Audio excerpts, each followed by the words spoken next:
Welcome friends, welcome to Smart School, your favorite school. Today we will see a part of English grammar, that is noun. So let's begin. Noun. The name which given to people, object, birds, animals, places and fictional elements, feelings or qualities. That name is called noun. I repeat, the name given to people, objects, birds, animals, places and fictional elements, feelings or qualities. That name is called noun. Let's see the example. Pen, book, Bharat, Vedanti, tree, elephant, sparrow, mango, water, river, sky, etc. So these all are examples of noun. Let's see more information about noun. So there is a name to address every object in the universe, and that name is called noun. It means whatever it may be, whatever there is name to call that things or that person, so that name is called noun. Let's see some more examples.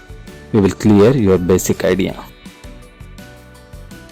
Examples are, let's see, Mumbai. So this is the name of city. Soul is the name element that is not visible.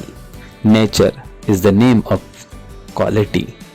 Fairy is the name of the fictional person which is not in reality.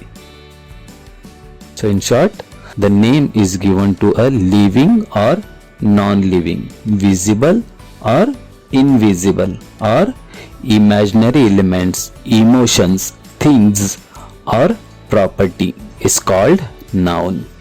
So I think everything is coming in this definition. Everything, the living or non-living, visible or invisible, imaginary elements, emotions, things or property, everything is covered under this definition, and that all things names is called noun. So now we understand what is noun. So let's see the types of noun. There are 4 types of noun.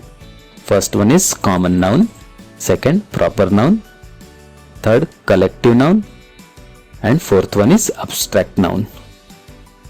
So let's see all the types in detail. First one is common nouns. A name for a single category or class is called common noun. It means it is considered for a single category or complete class. Common noun means a general name for a person, place or things. It's a general noun. Let's see the examples. Our idea will be more clear. Animal, teacher, doctor, boy, girl, students, country, etc. So these all examples are common nouns. Let's say second, that is proper noun. A name for a specific thing or class, unit is called proper noun. Means now the thing or class, it come under the common noun, but it is specific in that class, that is called proper noun. So proper noun means a special name for that person or place or that things. It is more specific. It has an individual name in a group.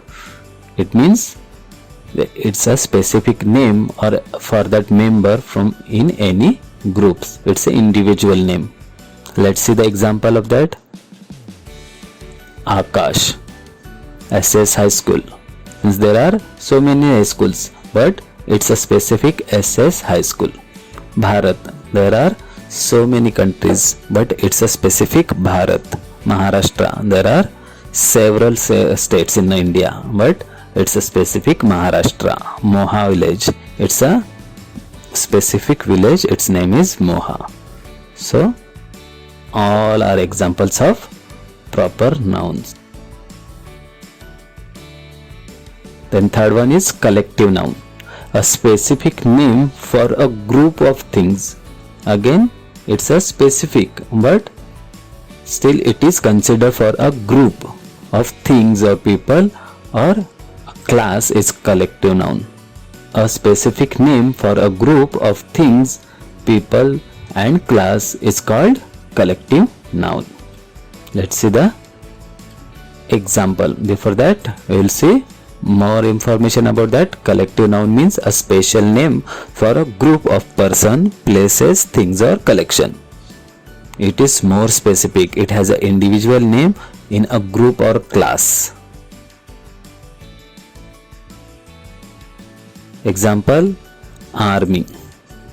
It means there are so many soldiers and that one unit is called army. Class, there are several students and its group is class. Family, then flock of sheep, team, staff, audience, etc. So these all are examples of collective noun. Let's see the fourth one, that is abstract noun. A word that name of things that cannot be seen or touched is called abstract. It means the name of things that cannot be seen or we cannot touch. That's called abstract noun. Abstract noun means a name for feelings, thoughts, qualities, emotions, events, ideas, etc. It is specific for feelings or thoughts, the qualities of any things or persons, its emotions, events and ideas which are not in actual. So let's see the example of that.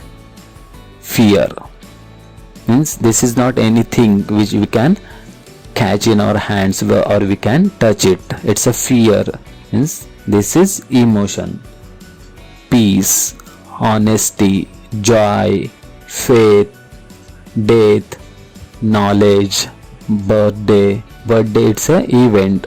So these all are cannot be seen or we cannot touch it, but still these are noun. That's why we call it abstract noun. Okay.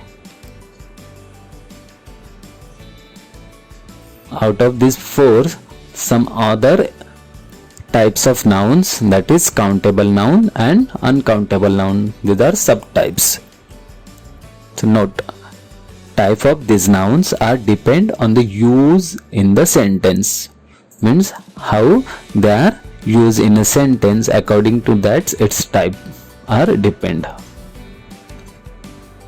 The first one is countable noun. A word of noun that can be countable is called countable noun.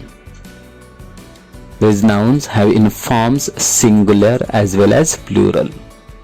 In singular, they can be preceded by a or an. Most of the nouns are covered in this form, including above types. Let's see the examples. A tea, a tree, etc. Means which can be easily count. Whatever things like pen, boy, nouns are called countable noun. Let's see the uncountable noun. A word of noun that cannot be countable is called uncountable noun. These nouns are rarely have in a plural form. Most of the abstract nouns are covered in these forms. So abstract nouns are covered in these uncountable nouns. Abstract nouns means which cannot be seen or we cannot touch it. These nouns are covered in the uncountable nouns. Let's see the examples. That happiness means we cannot count it. There is no measure to count any happiness or kindness. Rain means there is countable but it is not easily.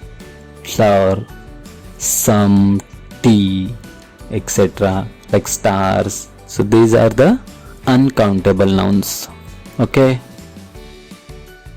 thank you very much. I hope you all are understand what is noun and what are its types and what are its subtypes.